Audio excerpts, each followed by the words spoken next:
Okay, now we see the merits of Bohr's atomic model. Okay, that but the greatness of this model is main important one. It could explain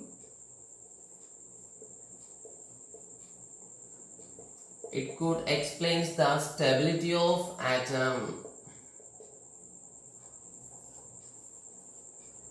It could explain the stability of atoms. So this is the main actually the stability of atom was exactly drawback in the Rutherford model. According to Rutherford model, the revolving electron simply loses its energy continuously.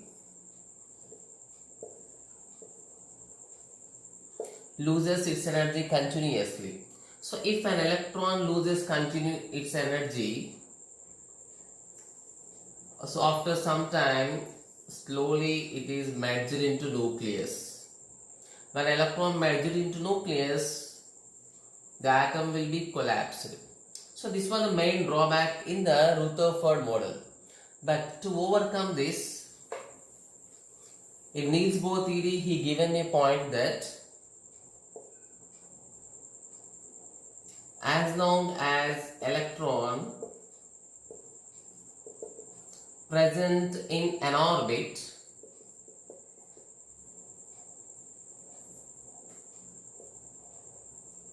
its energy is constant. నార్మల్గా రూథర్ఫోర్డ్లోనేమో so రూథర్ఫోర్డ్లో బోర్లో common point ఏంటంటే electrons revolve around the nucleus in a fixed circular path which are known as orbits. So ఇంతవరకు రెండు theories okay. The presence of orbit Rutherford థియరీలో ఉంది, Bohr's థియరీలో ఉంది. What is the difference అంటే Rutherford థియరీలోనేమో electrons సింపుల్గా మూవ్ అయితే అని చెప్పిండు. There is no terms about the gaining of energy or losing of energy. Means there is no terms about the energy. So కానీ Niels Bohr theory it is exactly mentioned that as long as electron present in an orbit, its energy is constant. There is no lose,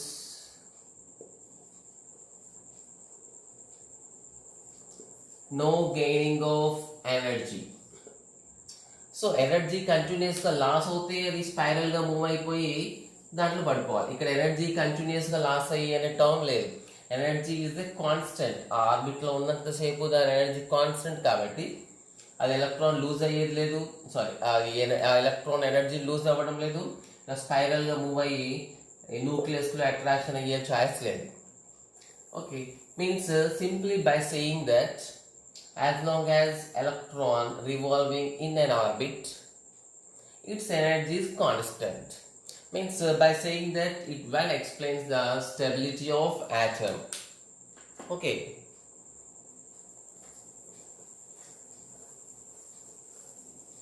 the next point,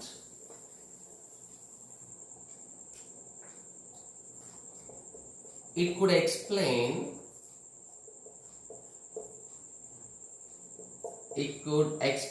the spectrum of hydrogen perfectly. It will explain the spectrum of hydrogen perfectly. So the explanation of spectrum is also a main drawback. It also a big drawback in the Rutherford theory. Rutherford, just now we said energy loses continuously by electrons. The electrons energy continuous గా loss అయితే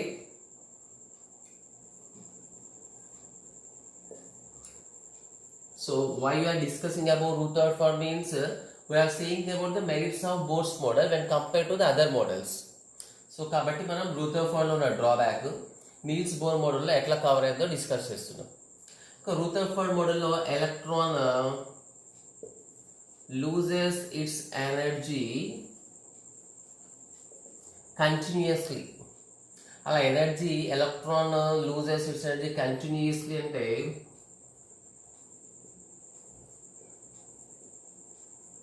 atomic spectrum కూడా ఎలా ఉండాలి? కంపల్సరీగా atomic spectrum must be continuous. but actually atomic spectra is discontinuous, that is in the form of line spectra. For example, hydrogen spectra. We know that hydrogen spectra is consist of many series of lines. అంటే నార్మల్గా ఆటమ్స్కి spectra తీస్తే we will get the line spectra. Line spectra అంటే discontinuous spectra. ఇది ఒరిజినల్గా జరిగేది. But if you follow the Rutherford theory, electron loses its energy continuously. Electron energy కంటిన్యూస్గా loss అయిందంటే దానికి సంబంధించిన స్పెక్ట్రం కూడా ఎలా రావాలి, కంటిన్యూస్గా రావాలి. But it was not like that, it is a discontinuous. If you follow the Niels Bohr theory, energy కంటిన్యూస్గా లాస్ అవ్వదు కాబట్టి కంటిన్యూస్ స్పెక్ట్రా రాదు, డిస్కంటిన్యూస్ స్పెక్ట్రా వస్తుంది. Okay, so this is the about the explanation for spectrum. So the other point here is, it not only explains the spectrum of hydrogen, it also explains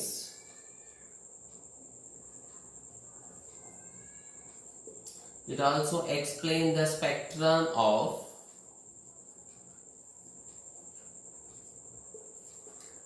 one electron systems. All one electron systems means hydrogen already is there, helium plus lithium plus 2, beryllium plus 3, so like that. Means any system which contains only one electron, their spectrum is also well explained by the Bohr's atomic model. Okay.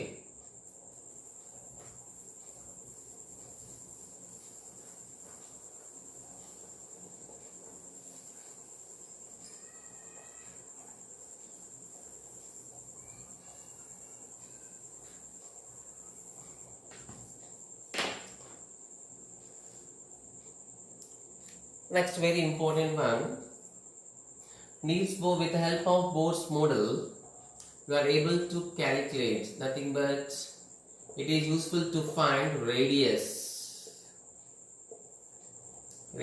of an electron. We know that there is an expression is given for radius. Okay. It is also useful in the calculation of radius of an orbit. Okay, so it is also useful to find the energy of an electron moving in an orbit, and it is also helpful to calculate velocity of an electron moving in an orbit. Means already we discussed about the expression for these all values.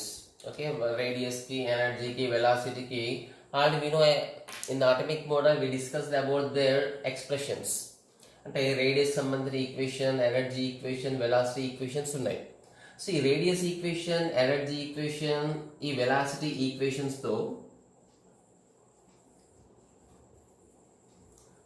the calculated values of radius, energy, velocity. So ఇలా 1, 2, 3 చేద్దాం. The calculated values of first one, second one, third one, అంటే radius కి, energy కి, velocity కి ఈ calculated values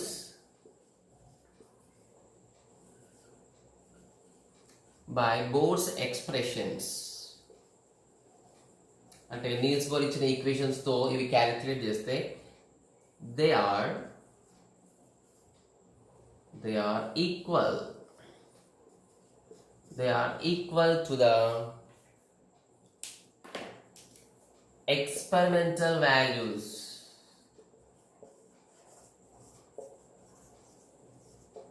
So that is a big achievement of Niels Bohr, that he given a theoretical equations for radius, energy, velocity of electrons ki.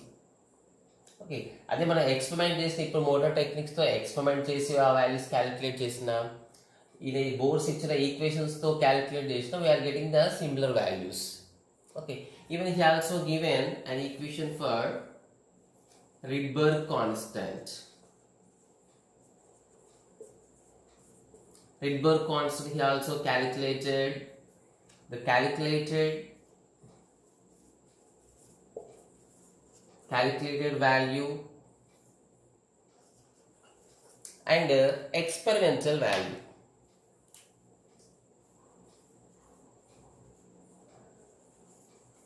And experimental values are same.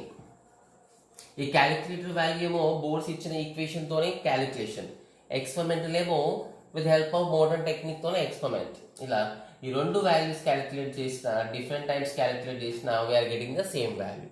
So this is the main big achievement of Bohr's atomic model. So even it contains some drawbacks. Now we discuss the drawbacks of this theory also. Okay,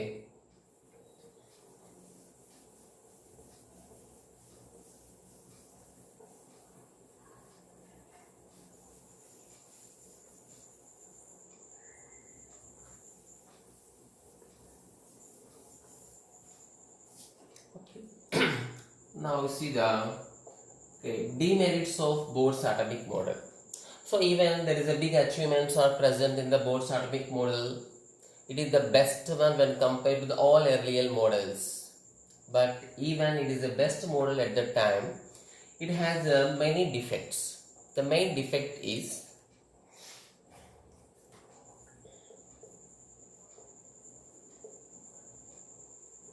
it explains only the spectra of one electron system, but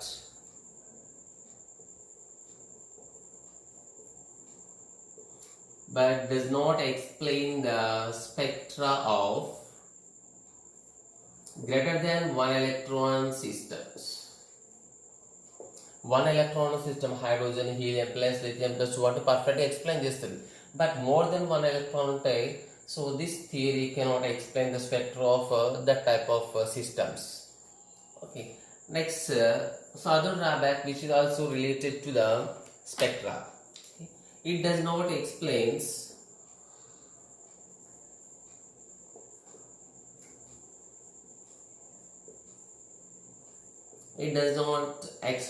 the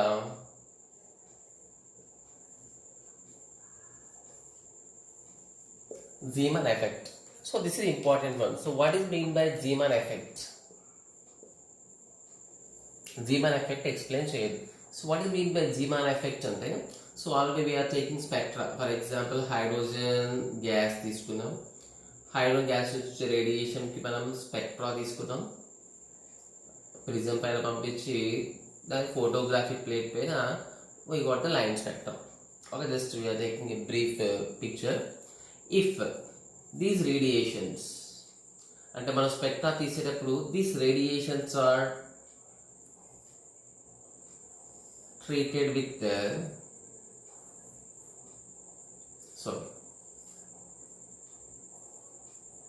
with any magnetic field. Okay, దాంట్లో ఏమైనా మనం magnetic field apply చేసామనుకోండి. Okay,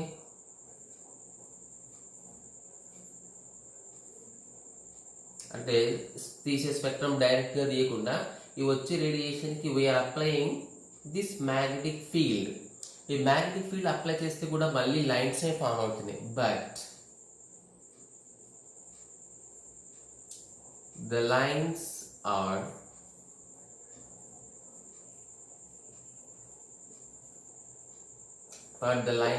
splitted.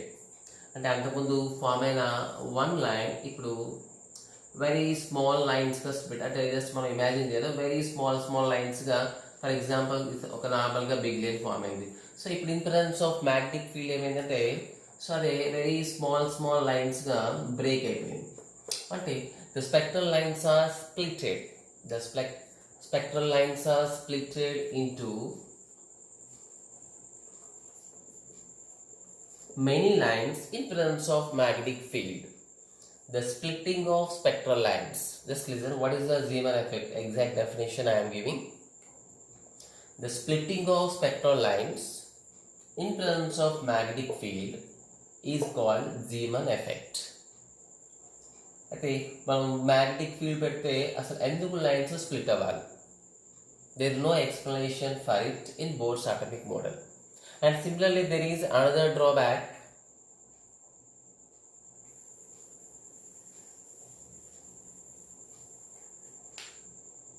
That is, say, relate to the spectra.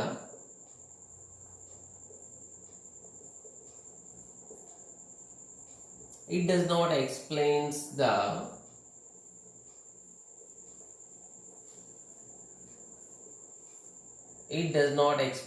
Stark effect. Here it is, what is mean by Stark effect again? So same Stark effect means exactly similar to this Zeeman spectra. Sorry, Zeeman effect. Zeeman effect ఏం apply చేస్తుంది ఇక్కడ? Magnetic field. ఇక్కడ we apply electric field.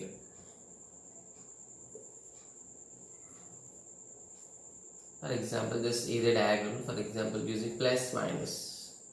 And this it indicates electric field. And the electric field పంపించి spectra తీస్తాం అనుకోండి, the lines are again split into many lines. The Stark effect అన్న కూడా ఇది. The lines are split into many lines by using electric field. Means just I am saying I am defining Stark effect again. The splitting of spectral lines. The splitting of spectral lines in the presence of electric field is called Stark effect. అయితే electric field పంపిస్తే spectral lines small లైన్స్గా split అయిపోతాయి. Magnetic field పంపిస్తే form అయిన spectral lines small లైన్స్గా split అయిపోతాయి. So నువ్వు magnetic field పంపిస్తే అట్లా అవ్వడానికి ఏమంటాం? జీమన్ ఎఫెక్ట్ అంటాం. అదే ఎలక్ట్రిక్ ఫీల్డ్ పంపించినప్పుడు ఆ lines split into many lines అవ్వడాన్ని స్టార్క్ ఎఫెక్ట్ అంటాం. So why it is happening in the spectra? It is not explained well in Bohr's model. Okay.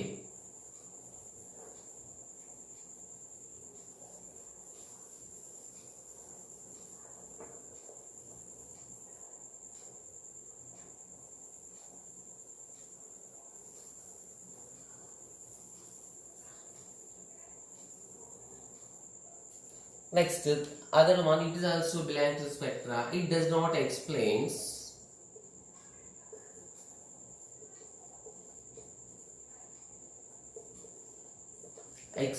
the fine spectra.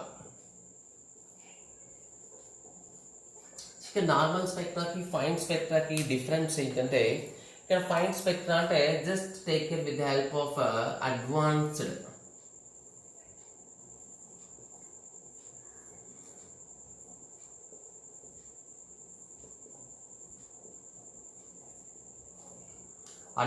Model ఉన్న స్పెక్ట్రోమీటర్తో చేస్తారు.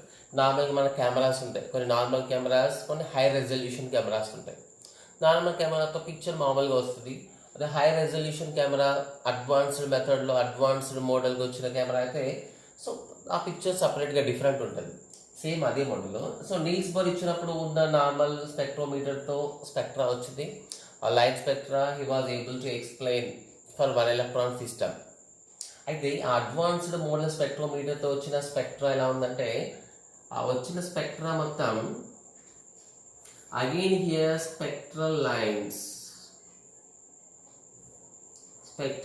are splitted into few lines. అంటే నార్మల్గా hydrogen స్పెక్ట్రమ్తో form అయిన lines మొత్తం advanced స్పెక్ట్రోమీటర్తో చూస్తే అవన్నీ కొన్ని లైన్స్గా డివైడ్ అయినాయి. అంటే ప్రతి లైన్లో మళ్ళీ మనం పర్ఫెక్ట్గా దగ్గర జూమ్ చేసి చూసి, ఫర్ ఎగ్జాంపుల్ జస్ట్ ఎగ్జాంపుల్గా చెప్తాం, అడ్వాన్స్డ్ మెథడ్లో పెట్టి చూస్తే ఆ ప్రతి లైన్ ఎలా ఉందంటే మళ్ళీ వెరీ వెరీ స్మాల్ లైన్గా స్ప్లిట్ అయింది. సో దాన్ని ఏమంటామంటే perfect spectrum nothing but fine spectra of hydrogen, fine spectra of atoms అంటాం. So this is also not explained by Bohr's atomic model.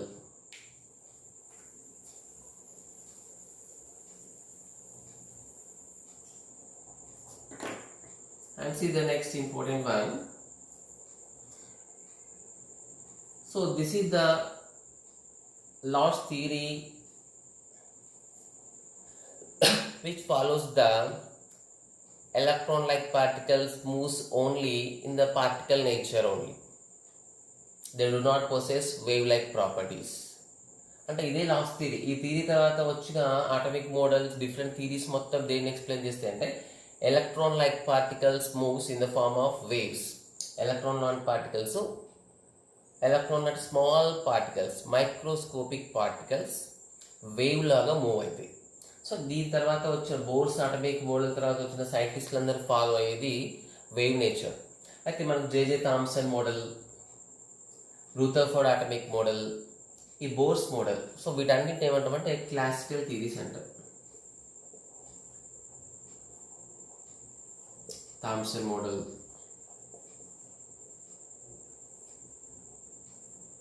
Rutherford model, నాలుగు మనం ఇప్పుడు డిస్కస్ చేస్తే బోర్స్ మోడల్. సో ఈ 3 మోడల్స్ని అంటే అప్ టు బోర్స్ ఉన్న different అన్ని మోడల్స్ని they treated as classical models or classical theories. So దీని తర్వాత వచ్చిన అన్ని థియరీస్ మొత్తం ఏం ఫాలో అవుతాయి అంటే ఆఫ్టర్ దిస్ థియరీస్, ఈ థియరీస్ క్లాసికల్ తర్వాత వచ్చిన థియరీస్ ఏంటంటే they known as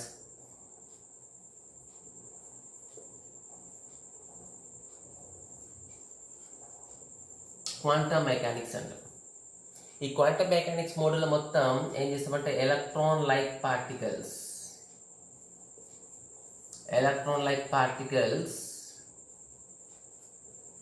moves as wave. Electron లాంటి పార్టికల్స్ అన్ని వేవ్ మోషన్ బట్ వేవ్ మూమెంట్లో ఉంటాయి, నార్మల్ డైరెక్ట్ మూమెంట్ కాకుండా. అంటే ఈ క్లాసికల్ థియరీస్ ప్రకారం ఇక్కడ దాకా చెప్పిన ఉన్న థియరీస్ అన్ని ఏం చెప్తాయంటే ఎలక్ట్రాన్ జస్ట్ మూవ్స్ నార్మల్గా మూవ్ అయితే చెప్తాయి. కానీ మైక్రోస్కోపిక్ పార్టికల్స్ ఏవైనా సరే moves only in the form of wave అని చెప్పేది మనకి దీని తర్వాత వచ్చిన థియరీస్. అన్ని మనం క్వాంటమ్ మెకానిక్స్లో డిస్కస్ చేస్తాం. Okay, means according to the modern science at that time said that Niels Bohr theory, this theory totally neglected the wave nature of electrons. Electron just revolve అయితే అని చెప్పింది కానీ ఆ వేవ్ లాగా మూవ్ అయితే అనే టర్మ్స్ ఎక్కడ లేదు. So wave nature, it was mainly given by de Broglie. Okay, according to de Broglie ఏంటంటే వేవ్ నేచర్ ఉంటాయి particles, only they follows the wave nature. కానీ according to Niels Bohr there is no terms about the wave nature. In Bohr's theory there is no terms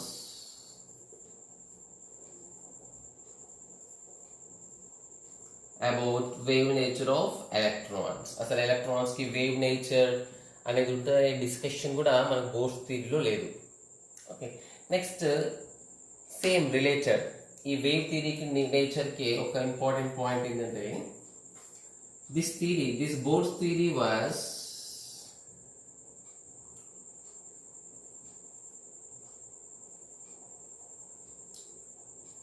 was totally opposed by one scientist,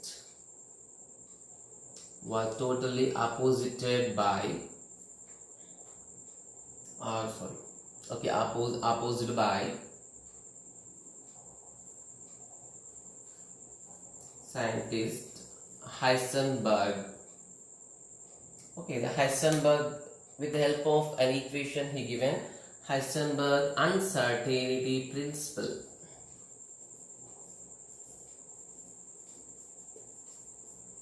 Heisenberg scientist given uncertainty principle. ఈ uncertainty principle ప్రకారం ఏంటంటే electron like small పార్టికల్స్కి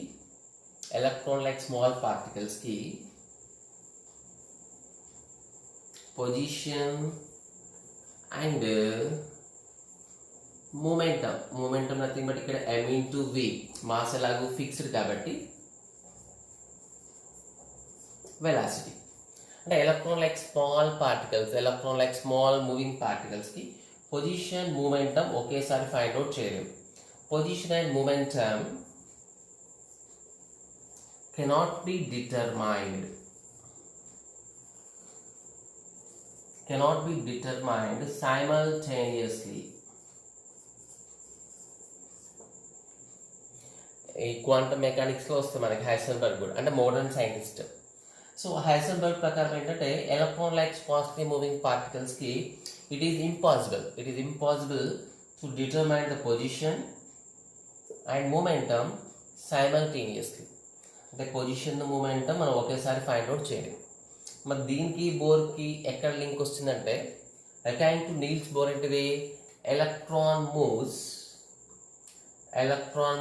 around the nucleus in a fixed orbit. In a fixed orbit, moving with very fast. అంటే electrons fixed ఆర్బిట్లో very ఫాస్ట్గా move అయిపోయి చెప్పింది. Definite వెలాసిటీతోని even he given equation for వెలాసిటీకి ఈక్వేషన్ ఇచ్చిండు. ఎలక్ట్రాన్ రివాల్వ్ అవుతాయి అని చెప్పిండు. అంటే మీన్స్ ఇప్పుడు ఈ రెండు చెప్పిండు మనకి. అవి దాని వెలాసిటీ గురించి డిస్కస్ చెప్పిండు, దాని పొజిషన్ గురించి చెప్పిండు. But even with help of modern equipment it is not possible to determine position and momentum simultaneously. కానీ నీల్స్ బోర్ ప్రకారం సింపుల్గా చెప్పేసి నీల్స్ బోర్లో electron is revolving around the nucleus in a fixed circular orbit with a fixed velocity. ఒక definite వెలాసిటీతోని ఒక definite పాత్లో move అవుతుందని చెప్పిండు. ఆ స్టేట్మెంట్లో ఏం చెప్తుందంటే పొజిషన్ తెలుస్తుంది. అంటే ఎలక్ట్రాన్ మూవ్ అవుతుందంటే he was able to know the position. ఒక సర్టెన్ వెలాసిటీతో చెప్పిండు. అంటే వెలాసిటీ ఎక్స్ప్లెయిన్ చేసిండు, అదే టైంలో పొజిషన్ ఎక్స్ప్లెయిన్ చేసిండు. But with the help of modern theory that mainly it was totally opposed by Heisenberg. So Heisenberg uncertainty principle కూడా exactly opposite to the Niels Bohr atomic model. అంటే Heisenberg ప్రకారం అసలు Niels బోర్లో ఉన్న main assumption ఏంటిది electron revolve around the nucleus in a fixed circular orbit with a definite velocity. ఆ main point is a wrong one. This is according to the Heisenberg. Okay. Next, there is also another drawback is there.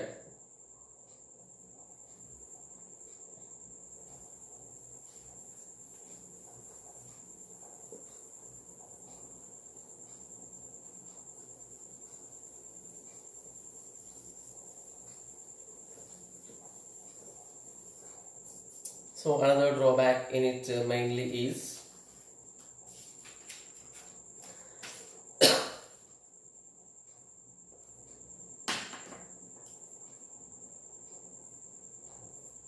this does not explains the geometry.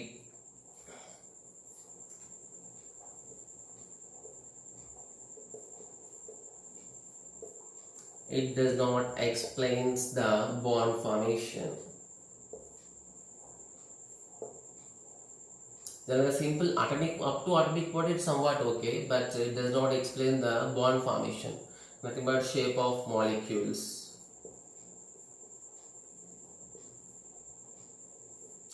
And atoms గురించి explain చేశారు, but atoms ఎందుకు bond form చేస్తాయి, ఎలా bond form చేస్తాయి అనే దాని గురించి there is no discussion about the bond formation, nothing but shape of the molecules. Okay, these are the main drawbacks in nothing but demerits in Bohr's atomic model. Okay.